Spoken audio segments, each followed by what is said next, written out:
No próximo capítulo da novela Dona de Mim, os segredos e tensões da família vêm à tona de maneira inesperada.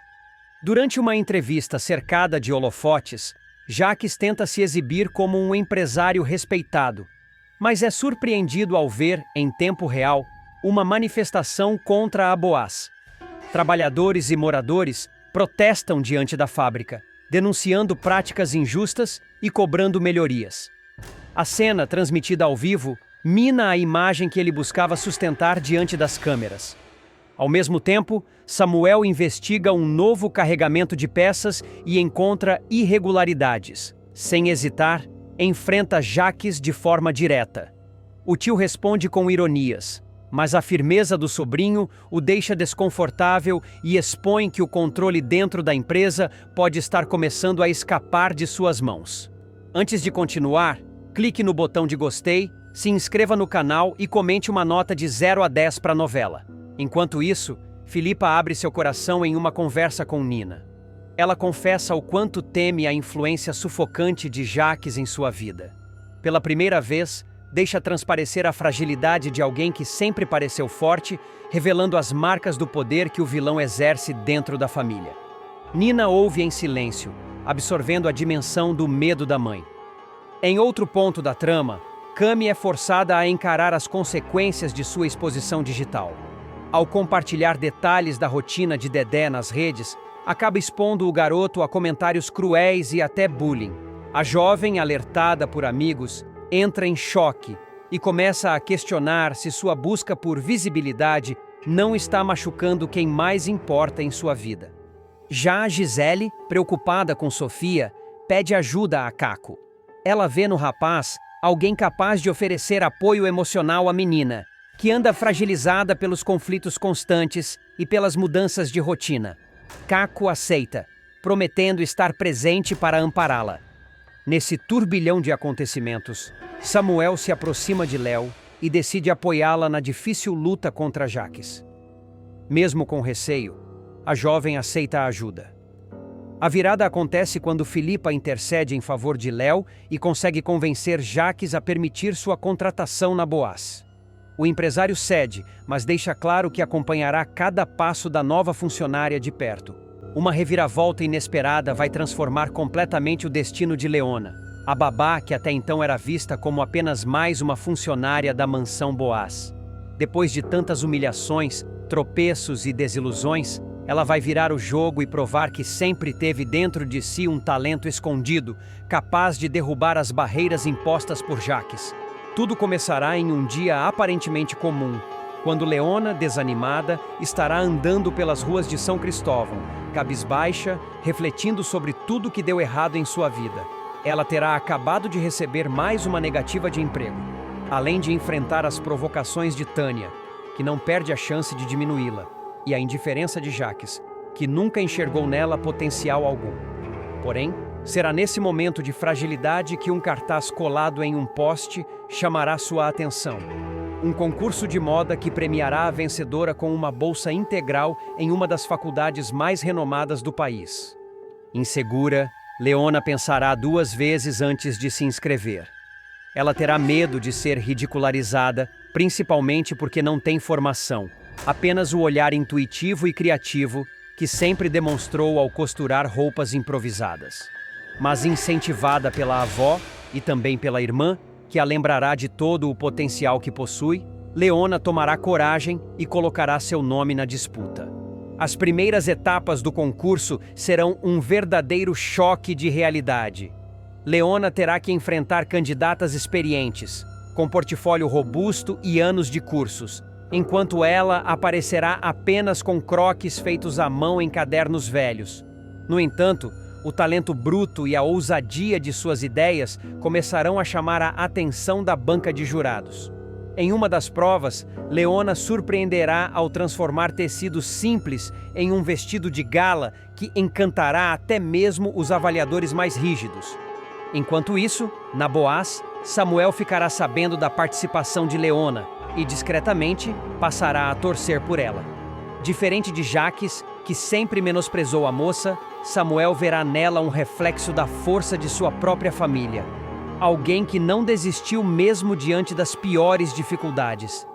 Essa admiração vai crescendo até se transformar em um interesse pessoal, que mudará completamente os rumos da trama. Jacques, por outro lado, ficará furioso ao descobrir que Leona está se destacando. O vilão não suportará a ideia de que alguém da plebe, como ele costuma se referir de forma pejorativa, possa ter espaço dentro do mundo da moda. Tânia, cúmplice inseparável, vai atiçar ainda mais o ódio dele, sugerindo que se Leona vencer o concurso e conquistar essa bolsa, em pouco tempo ela pode acabar ameaçando os negócios da família. O clímax dessa reviravolta acontecerá na grande final do concurso. Leona estará nervosa, quase desistindo nos bastidores, mas será encorajada por Yara, que surgirá de surpresa na plateia, e por Stephanie, que dará à irmã um abraço apertado, dizendo que não importa o resultado, ela já é motivo de orgulho. Com essa energia, Leona entrará na passarela, apresentando uma coleção inspirada em suas próprias origens humildes, misturando elementos populares com sofisticação. O público aplaudirá de pé, e os jurados emocionados anunciarão: Leona é a grande vencedora. A notícia cairá como uma bomba na mansão Boaz. Jacques, incrédulo, não aceitará o resultado e começará a planejar formas de desqualificar Leona. Mas Samuel se antecipará. Contrariando todas as ordens do tio, ele chamará a jovem para uma reunião e, diante de todos, fará uma proposta irrecusável. Leona será contratada como a nova estilista da Boaz. A decisão vai gerar um terremoto dentro da empresa. Funcionários aplaudirão, enquanto Jacques, Davi, Tânia e Ricardo ficarão indignados, jurando vingança. Mas a surpresa maior ainda está por vir. Após a contratação, Samuel não esconderá mais seus sentimentos. Em uma cena carregada de emoção, ele se declarará para Leona, pedindo-a em casamento diante da família. A babá, que até então acreditava que nunca teria espaço para viver um grande amor, ficará em choque, mas acabará aceitando. A união de Samuel e Leona marcará uma nova fase na trama. Juntos, eles assumirão o comando da Boaz, transformando a empresa em um símbolo de renovação, criatividade e justiça.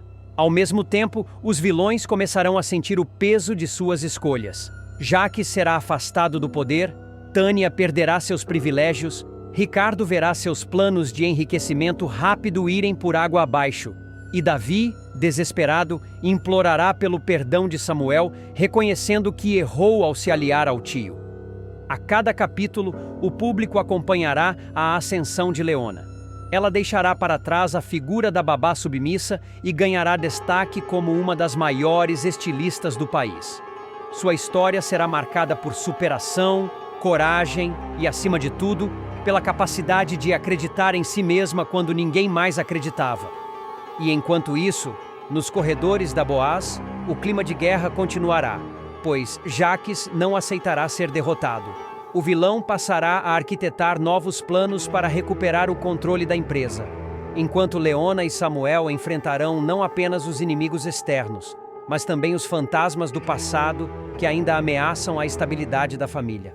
A vitória de Leona não será apenas um marco para sua vida pessoal, mas também um divisor de águas dentro da própria Boaz.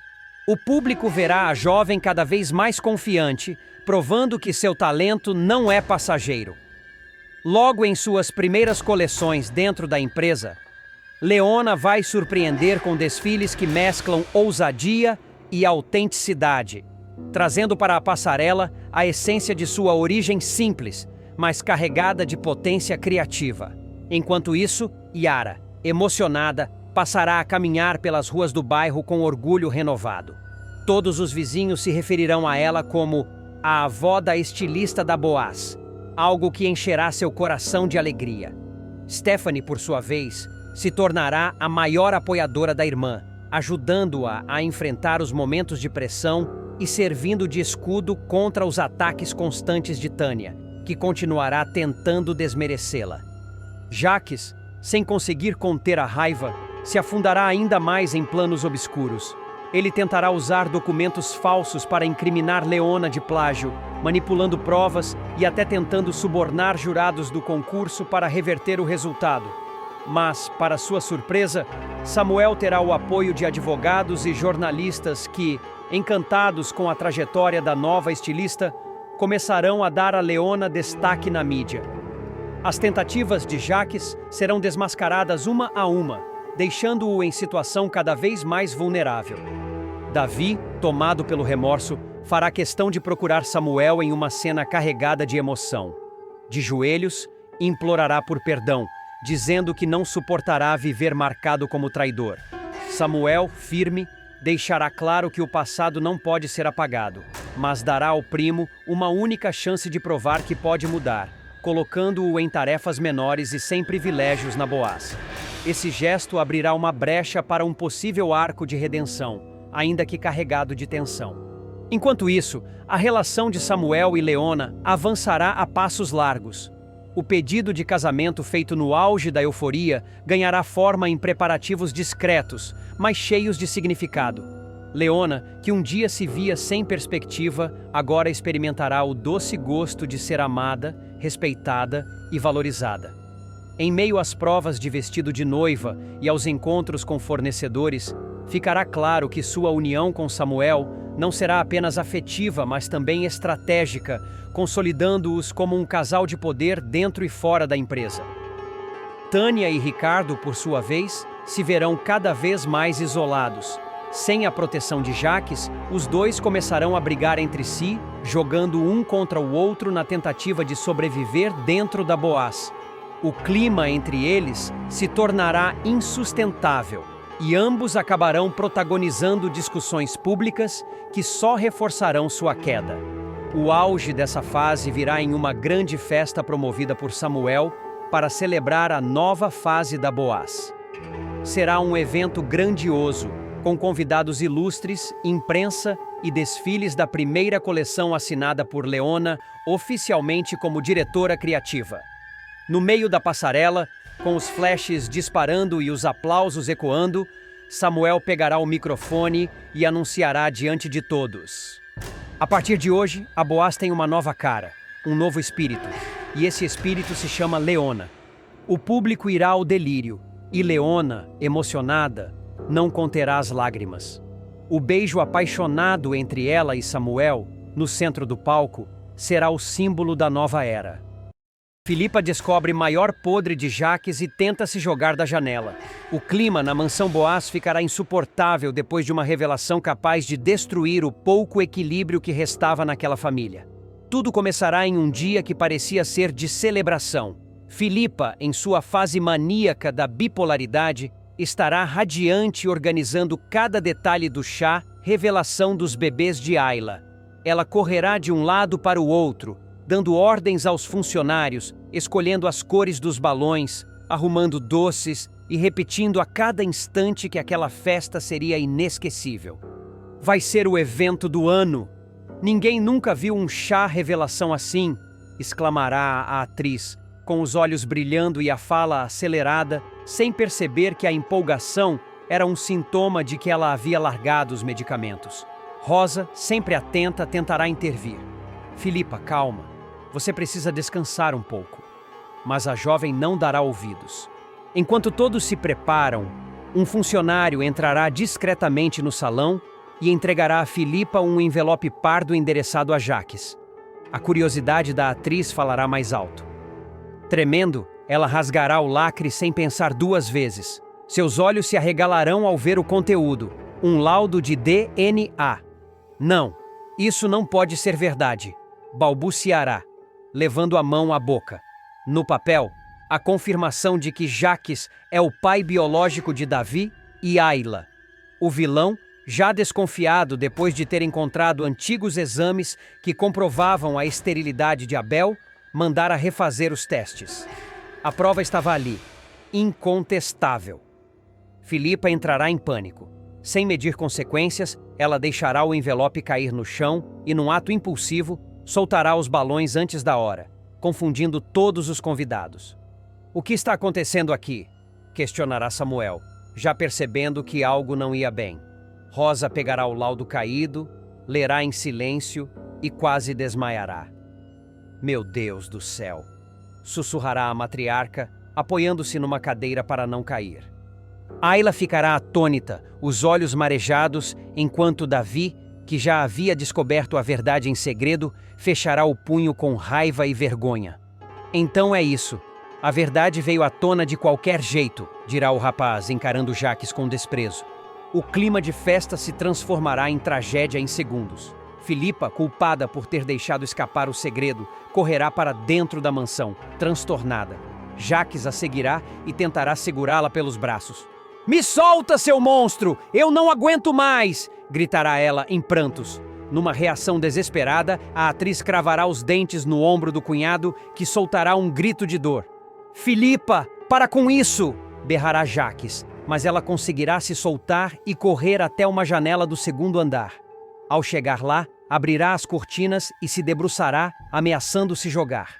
"Eu quero sumir! Eu quero acabar com essa dor!" gritará, com o cabelo desgrenhado e os olhos esbugalhados. Isabela, a mãe de Filipa, entrará correndo no cômodo e se desesperará ao ver a cena. "Filha, não! Pelo amor de Deus, não faz isso! Você é tudo que eu tenho!" suplicará chorando compulsivamente. Samuel também surgirá no momento crítico e tentará se aproximar com calma. "Filipa, olha para mim, respira. Eu sei que está doendo, mas você não precisa se machucar." Jacques, tomado pelo medo de um escândalo ainda maior, correrá e puxará Filipa com força, tentando afastá-la da janela. Ela se debaterá, gritará, tentará arranhar o vilão. "Eu te odeio! Você destruiu a nossa família!" O embate chamará a atenção de todos na casa. Ayla descerá as escadas correndo, histérica. "Alguém faz alguma coisa, pelo amor de Deus!" Davi a abraçará, tentando contê-la, mas ele mesmo estará em prantos. Rosa, com as mãos trêmulas, rezará em voz baixa, pedindo proteção para a neta. No auge da confusão, Samuel e Jacques finalmente conseguirão segurar Filipa e a colocar dentro do carro à força. Isabela, aos prantos, entrará junto. Eles seguirão para o hospital, onde a atriz receberá sedativos e será internada temporariamente. Quando despertar, horas depois, Filipa estará exausta, com os olhos vermelhos e a voz embargada. "Eu estraguei tudo. Sempre estrago tudo", murmurará repetidamente. Isabela acariciará seu cabelo e prometerá que não vai abandoná-la, mas a culpa já terá se instalado no coração da atriz. Enquanto isso, na mansão, o clima será de guerra fria. Ayla se trancará em seu quarto, incapaz de encarar o pai biológico. Samuel discutirá com Jacques nos corredores. "Você conseguiu, né? Você conseguiu destruir todo mundo com a sua ganância." O vilão, no entanto, se manterá frio, apenas respondendo: "Eu só trouxe a verdade à tona. Se vocês não aguentam, o problema não é meu." A revelação mudará para sempre os laços da família Boaz. O que deveria ser um dia de festa se tornará o ponto de virada para uma sucessão de tragédias, confrontos e alianças improváveis que ninguém imaginava. No hospital, o silêncio pesado tomará conta do quarto de Filipa. O bip do monitor cardíaco marcará o compasso da angústia. Samuel e Isabela ficarão sentados em cadeiras duras, esperando qualquer sinal da médica. Quando a porta se abrir, a profissional virá com expressão séria. O estado dela inspira cuidados. O surto foi grave. Ela precisa retomar a medicação imediatamente e terá que passar por um período de internação psiquiátrica. Isabela levará as mãos ao rosto, desabando em lágrimas. Samuel, firme, segurará os ombros dela. "A gente vai dar um jeito, mas é preciso coragem. Filipa precisa de ajuda, não de culpa." Enquanto isso, de volta à mansão, Jacques andará de um lado para o outro no escritório, quebrando copos e chutando móveis. Ele sabia que o laudo não deveria ter chegado às mãos erradas. O vilão ligará para Ricardo, exigindo explicações. "Como esse envelope foi parar na festa? Você me garantiu que ninguém teria acesso a isso." Ricardo, do outro lado da linha, se fará de desentendido, mas a tensão entre os dois só aumentará. Na sala, Rosa ainda estará abalada. A matriarca chamará Ayla e Davi para perto e tentará abraçá-los, Mas a jovem se afastará, fria. A senhora sabia? Todo mundo sabia e esconderam de mim? O silêncio constrangedor será a resposta que Ayla não queria ouvir. Ela subirá correndo as escadas, batendo a porta com força. Davi, por sua vez, permanecerá imóvel, encarando o nada. Samuel se aproximará. Você precisa ser forte agora. Mas o rapaz, com a voz embargada, responderá: Como é que eu vou ser forte, Samuel, se tudo que eu acreditava sobre a minha vida era mentira? Na mesma noite, a notícia vazará para fora dos muros da mansão. Um funcionário curioso, que fotografou o laudo jogado ao chão durante a confusão, venderá a imagem para um colunista de fofoca. No dia seguinte, os jornais estarão estampados com a manchete: Escândalo na família Boaz. Patriarca é desmascarado em teste de DNA. Ayla, isolada em seu quarto, receberá mensagens de amigos incrédulos. Ela apagará todas as luzes e, deitada no chão, chorará em silêncio. Davi tentará bater na porta, mas ouvirá apenas a respiração contida da irmã. Samuel, dividido entre salvar Filipa, proteger Ayla e enfrentar Jaques, sentirá o peso do mundo nas costas. Ele olhará para Rosa, que em meio à dor mostrará firmeza. Meu filho, chegou a hora de você assumir o lugar que é seu por direito.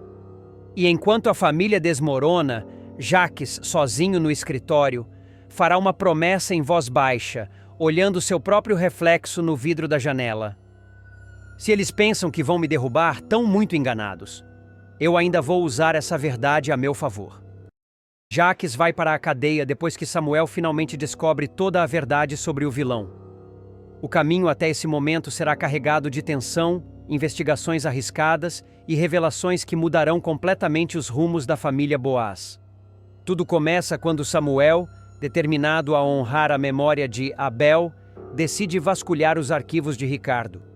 A desconfiança já vinha crescendo fazia tempo, principalmente depois de notar pequenas falhas nos discursos do administrador, documentos que não batiam e movimentações suspeitas dentro da própria Boaz. Numa noite silenciosa, enquanto todos acreditam que ele já havia ido embora da empresa, Samuel volta sorrateiro e entra na sala de Ricardo. O ambiente está mergulhado em sombras, e cada clique do teclado soa como um estrondo no coração acelerado do rapaz. De repente, em meio às pastas digitais e gavetas repletas de contratos, ele encontra uma pequena chave com um código gravado. O detalhe o intriga. Ao investigá-la melhor, percebe que se trata de uma senha mestra, uma espécie de chave de acesso para arquivos restritos do computador de Ricardo. Com as mãos trêmulas e a respiração pesada, Samuel conecta a chave ao PC.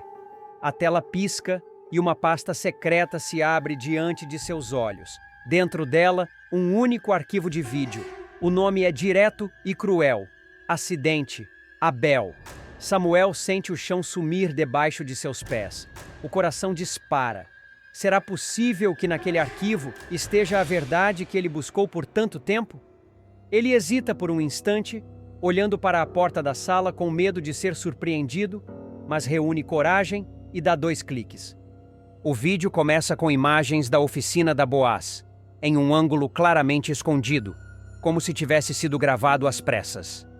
Nele, Jaques aparece, com um olhar frio e determinado, conversando com Danilo. Os dois discutem em voz baixa, mas o microfone capta com clareza a frase que marca a vida de Samuel para sempre. É só cortar os freios. Ele nunca vai desconfiar. Assim eu acabo com ele de vez e tomo o lugar que sempre deveria ter sido meu. Samuel leva a mão à boca tentando conter um grito de horror. É a voz de Jaques. É o plano que tirou a vida de Abel. E ao lado dele, Danilo aparece instruindo, mostrando como sabotar o carro. As imagens seguem até o momento em que o veículo é entregue ao antigo dono da Boaz. O vídeo corta, mas o suficiente já foi revelado. O jovem sente o corpo gelar. A confirmação da morte do pai como assassinato, e não como acidente, o atravessa como uma faca.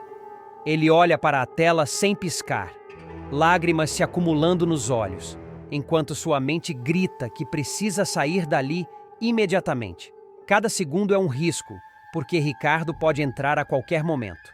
Antes de fechar o computador, Samuel copia o arquivo para um pendrive que leva no bolso. Esse simples gesto representa não apenas uma prova, mas uma sentença para Jacques. Ele desliga tudo e guarda a chave novamente, deixando o ambiente exatamente como encontrou. Quando fecha a porta, respira fundo, consciente de que sua vida jamais será a mesma. No dia seguinte, ele decide compartilhar o material apenas com alguém de sua confiança, Leona. A jovem, que sempre demonstrou esperteza e coragem, se torna peça fundamental na montagem de um dossiê completo contra os vilões. Juntos, passam noites revisando documentos, cruzando informações, montando uma linha do tempo detalhada que liga Jacques, Ricardo, Tânia e Danilo. Tânia, até então vista como mera cúmplice, aparece em mensagens de celular arquivadas nos backups. Ela não só sabia do plano, como também ajudou a encobrir rastros dentro da administração da Boaz. Já Ricardo surge manipulando relatórios financeiros, garantindo que ninguém desconfiasse das movimentações de Jacques. E Danilo, por sua vez, se compromete ainda mais ao aparecer ensinando técnicas de sabotagem, como um verdadeiro cúmplice treinado. Samuel sabe que o próximo passo é arriscado, levar as provas até a polícia, mas antes disso, decide confrontar os próprios fantasmas. Ele procura Davi, o irmão que tantas vezes o acusou de ser o preferido de Abel, e abre seu coração. Davi, eu sei que você acha que papai sempre me colocava acima de você, mas a verdade é que ele só queria que a gente seguisse juntos, lado a lado. Eu descobri quem matou nosso pai, e preciso de você agora. Davi, desconfiado no início, pede explicações. Samuel então mostra o vídeo. O irmão, incrédulo, fica em silêncio por longos segundos até deixar escapar um murmúrio. Meu Deus, era ele. O tempo todo era ele. A raiva se mistura ao arrependimento. Davi lembra de todas as vezes que acusou Samuel, de todas as brigas e afastamentos. Com os olhos marejados, segura firme o braço do irmão. Me perdoa, Samuel. Eu nunca enxerguei nada. Sempre achei que você era o queridinho do pai, mas era eu quem estava cego. Você é o verdadeiro capacitado para continuar esse legado. Os dois se abraçam em um gesto de reconciliação, unindo forças diante do inimigo comum. A cada passo, Samuel sente o peso de carregar o destino da Boaz em suas mãos. Mas agora, além da dor da descoberta, há também a responsabilidade de transformar a verdade em justiça. Ele não quer apenas derrubar Jacques, deseja expor toda a teia de mentiras que sustentou o vilão por anos. Danilo começa a perder o controle. O cúmplice, antes frio e calculista, passa a ter crises de pânico, temendo ser abandonado por Jacques à própria sorte. Em uma noite tensa, ele procura Tânia e desabafa. Se ele cair, eu caio junto. A gente vai acabar na mesma cela. Eu devia ter ficado quieto. Nunca devia ter colocado a mão nesse carro. Tânia, que não admite fraqueza, corta com dureza. Você já está envolvido até o pescoço. Agora não tem mais volta. Ou a gente segura firme, ou Samuel vai acabar com todos nós. Enquanto isso, Ricardo percebe que sua sala foi invadida. Ele estranha a posição da chave e sente que algo não está certo. Desconfiado, corre para checar os arquivos, mas o vídeo já não está mais lá. O desespero toma conta do administrador, que imediatamente liga para Jacques. Temos um problema sério. Alguém entrou aqui. O vídeo sumiu. Do outro lado da linha, Jacques explode. Não pode ser! Se esse arquivo caiu nas mãos erradas, estamos acabados. O vilão então ordena que todos redobrem a vigilância. Contrata seguranças para rondar a fábrica e começa a investigar cada funcionário. Mas o que ele não imagina é que a verdade já está prestes a explodir diante de todos. No meio dessa tensão, uma reunião de conselho é convocada. Jacques, arrogante, acredita que conseguirá manipular os diretores como sempre fez. Samuel, por sua vez, decide que aquele é o momento de expor parte da verdade, mas de forma calculada. Ele não mostra o vídeo ainda, mas levanta suspeitas sobre a conduta do tio e de Ricardo. A sala se divide, alguns diretores defendem Jacques, outros começam a questionar as atitudes do presidente interino. Rosa, mesmo debilitada, faz questão de aparecer.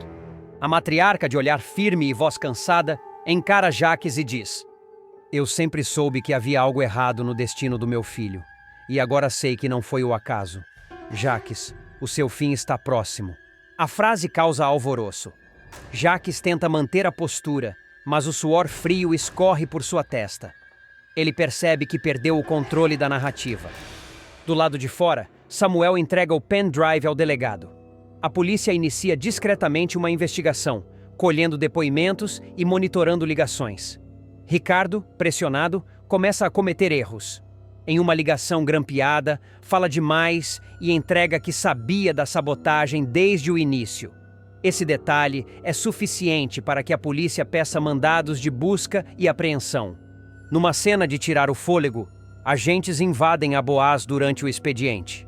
Funcionários assistem estarrecidos à correria nos corredores, enquanto Ricardo é levado algemado, gritando que não tem culpa. Tânia tenta fugir, mas é interceptada ainda no estacionamento. A prisão de Jaques, no entanto, é um espetáculo à parte. O vilão é surpreendido em sua própria sala, cercado por policiais. Ele tenta resistir, grita que é vítima de armação, mas Samuel surge na porta com um olhar implacável. Acabou, Jaques. Você vai pagar pelo que fez com o nosso pai. Abel encara Jaques em retorno misterioso e o confronta pelo crime que tirou sua vida. A tensão vai subir de forma quase insuportável quando Jaques começar a ter noites atormentadas, perseguidas por visões do irmão morto. O vilão tentará manter a frieza, mas a culpa virá como uma correnteza, levando embora sua máscara de cinismo. Ele despertará no meio da noite, suado, ouvindo ecos distantes de uma festa. Risadas, taças tilintando, passos em madeira. Levantará atordoado, caminhando pela mansão silenciosa. O som parecerá vir de um salão que ele mesmo sabe estar vazio. Ao abrir a porta, encontrará uma sala iluminada por candelabros que nunca existiram ali.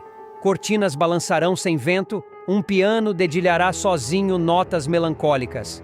E no centro, Abel. Não vestido em trajes de gala, não como um fantasma enfeitado, mas de forma simples, como o irmão que sempre foi. A normalidade da visão tornará o delírio ainda mais terrível. Você? Murmurará Jaques, a voz falhando. Eu mesmo, responderá Abel, com um sorriso enigmático, quase irônico. O silêncio pesará como chumbo antes que Abel comece a recitar com a voz grave. Morri, e a terra, a mãe comum, o brilho, destes meus olhos apagou. Assim, Tântalo, aos reais convivas, num festim, serviu as carnes do seu próprio filho. E completará zombeteiro.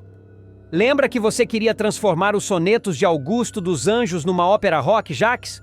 O vilão recuará, ofegante, como se cada palavra fosse uma lâmina penetrando em sua carne. Sai daqui! Eu não quero! Eu não posso! Mas Abel o interromperá, a voz agora mais firme, quase cortante. Lembrar do que você fez? Mas você fez, Jaques. Mesmo que eu não fale, você sabe. O vilão abaixará a cabeça num gesto raro de rendição. Eu não imaginava que fosse sentir tanto. Eu te amava, Abel, e te odiava também, irmão. Abel se aproximará lentamente, sem pisadas audíveis, como se deslizasse pelo chão. O olhar será severo, mas não desprovido de dor. Na mitologia egípcia, Seth era o deus do caos. Para tomar o trono do Egito, ele matou o próprio irmão, Osíris. Em Hamlet, Cláudio assassinou o rei da Dinamarca, herdou o trono e ainda se deitou com a viúva. E, claro, Caim matou Abel. Rirá com sarcasmo. Você não foi nem original, Jaques. As palavras ecoarão como trovões dentro da mente do empresário. Ele gritará numa explosão de desespero. Sai daqui, fantasma maldito! Você morreu, eu fiquei! A Boaz agora é minha! Mas Abel não se abalará. Com um meio sorriso, inclinará o rosto e questionará. Será mesmo que é sua, Jaques? Tem certeza? O vilão gritará novamente, quase como uma criança acuada. Você está morto! Morto! O fantasma avançará mais um passo, a sombra crescendo sobre o irmão. Nada é realmente seu, Jaques. Nem a Boaz, nem esta casa, nem Filipa. Nesse momento, a cena será abruptamente cortada. Jacques acordará com um salto, os olhos arregalados, o corpo molhado de suor frio. Jacques? Perguntará Filipa, a voz embargada. Você está bem? Ele olhará para todos os lados, como se ainda procurasse a figura do irmão. Ofegante, levará as mãos ao rosto, tentando recuperar o ar. Eu só tive um pesadelo, responderá, mas sua voz trairá o medo. O reflexo no vidro mostrará apenas a si mesmo, mas por um instante ele terá a impressão de ver o sorriso de Abel refletido atrás de si. A cada noite, o retorno misterioso do irmão será mais forte, mais sufocante, mais impossível de ignorar. O vilão sentirá que sua sanidade está sendo corroída, que sua vitória tem gosto de veneno. E o nome de Abel ecoará em sua mente como um julgamento eterno. Lembrar do que você fez? Jacques, já desperto, ficará imóvel diante da janela, com a respiração entrecortada. O reflexo no vidro lhe devolverá um rosto cansado, devastado, mas atrás dele, por um segundo, surgirá outra sombra. O vulto de Abel aparecerá como se o espelho fosse um portal. O vilão fechará os olhos, tentando se convencer de que está apenas alucinando. Não pode ser! Não pode! Sussurrará. A voz falha. Filipa se levantará já no quarto do vilão, envolta em um robe, e se aproximará devagar. Seus olhos estarão marejados, não de medo, mas de compaixão. Ainda que não entenda a dimensão do tormento de Jacques, sentirá que ele está sendo corroído por algo maior do que ela poderia imaginar. Você precisa de ajuda, Jacques, dirá com suavidade. Não pode continuar vivendo assim. Ele girará o corpo furioso, como se as palavras dela fossem mais uma acusação. Eu não preciso de nada, gritará. Quem morreu foi ele, não eu. Quem ficou com tudo fui eu. Nesse instante, uma corrente de vento atravessará o quarto, derrubando um quadro da parede. O impacto será forte, o vidro estilhaçado se espalhará pelo chão. Jacques e Filipa recuarão ao mesmo tempo. Quando a mulher abaixar-se para juntar os cacos, verá que a fotografia caída não era qualquer uma. Mostrava Abel no auge, sorrindo em uma festa da Boaz, com Filipa ao lado. A viúva ficará em silêncio, encarando a imagem como se fosse um sinal. Jacques, por sua vez, terá o rosto transtornado. Ele arrancará a fotografia das mãos dela e a jogará no lixo com violência, mas não conseguirá apagar a sensação de que Abel estava presente ali. Não importa o que você faça, Jacques, dirá Filipa, firme, finalmente encontrando coragem para enfrentá-lo. Ele sempre vai estar aqui, porque a memória de Abel não pode ser destruída. O vilão respirará fundo, tremendo de ódio. Seus olhos vermelhos encararão os dela com uma mistura de fúria e medo. Você não sabe o que está dizendo, Filipa. Não sabe do que eu sou capaz. Mas assim que ele terminar de falar, o som de um piano começará a ecoar novamente pela casa. A mesma melodia que tocava no sonho. Suave, dolorosa, impossível de ignorar. Filipa arregalará os olhos, confusa, e perguntará: Você está ouvindo isso também? Jacques ficará petrificado. Pela primeira vez não terá resposta. Apenas o silêncio cortado pelas notas que pareciam vir do nada, mas que carregavam a assinatura inconfundível de Abel. E ao fundo, como se viesse do próprio corredor da mansão, uma voz baixa, quase um sussurro, ecoará. Lembrar do que você fez? O vilão cairá de joelhos, dominado por um terror que nem todo o poder do mundo será capaz de silenciar. Jacques cambaleará até o centro do quarto, completamente tomado pelo pânico. As mãos trêmulas pressionarão as têmporas, como se tentasse esmagar as vozes que ecoavam dentro de sua cabeça. Filipa, assustada, tentará segurá-lo pelos ombros. Jacques, para com isso, pelo amor de Deus, suplicará ela. Você está me assustando. Ele a afastará com brutalidade, quase derrubando a mulher no chão. O vilão girará em círculos, procurando a origem do piano que continuava a tocar. A cada acorde, Sua mente viajará de volta à noite fatídica da morte de Abel, como se os fantasmas estivessem obrigando-o a reviver cada detalhe.